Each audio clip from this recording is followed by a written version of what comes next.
Good day! Today we'll review yung quotient rule of differentiation.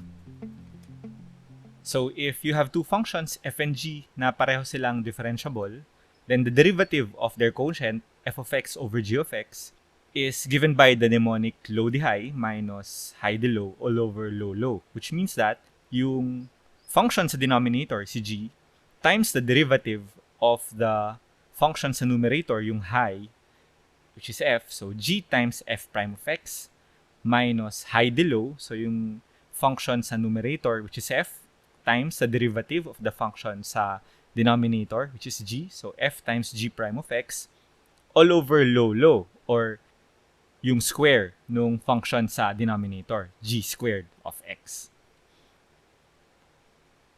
We'll go back to the definition. So the derivative of f over g, this is equal to the limit of the difference quotient, the limit as delta x approaches 0 of f over g of x plus delta x minus f over g of x all over delta x. Let's start by taking out yung denominator na delta x. Ilagay natin sa labas para mas malinaw.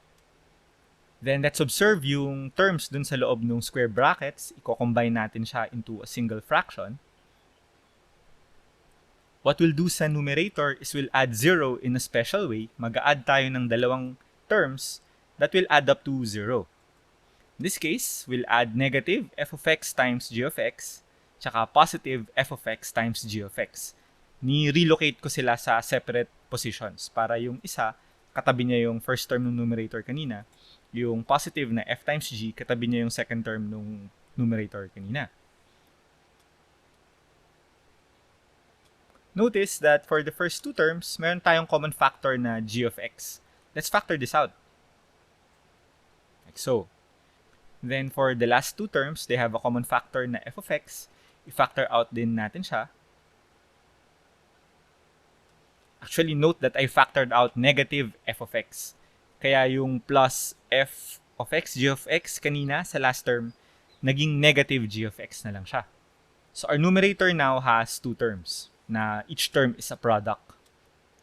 What I'll do is yung 1 over delta x na nasa labas, i-distribute ko siya sa numerator like so. And then, let's take a look at the limit as delta x approaches 0. I-apply natin siya ngayon sa lahat ng terms at sa lahat ng factors. Then, we'll evaluate each limit. So, starting with this one, the limit as delta x approaches 0 of g of x, wala naman tayong delta x kay g, that's just equal to g of x. This limit naman, this is just the derivative of f. Limit ng delta x approaches 0 ng difference quotient for f. So, this is f prime of x. This limit, wala namang delta x si f. So, this just simplifies to f of x. This limit as well, this is just the derivative of g. This simplifies to g prime of x. If we take a pause here and look at the numerator, nabuo na natin yung low di high minus high di low. Doon tayo sa denominator. The limit as delta x approaches 0 ng g of x plus delta x, magiging 0 lang yung delta x at magsisimplify siya sa g of x. And finally, the last expression, wala namang delta x yung expression na yan. That just simplifies to g of x. So our denominator is g times g, which of course we will combine para maging g of x quantity squared. So now, nakita natin kung bakit ang derivative ni f over g is g times the derivative of f minus f times the derivative of g all over the square of g. Or, low di high minus high di low over low low. And that is the quotient rule for differentiation. Salamat sa pakikinig.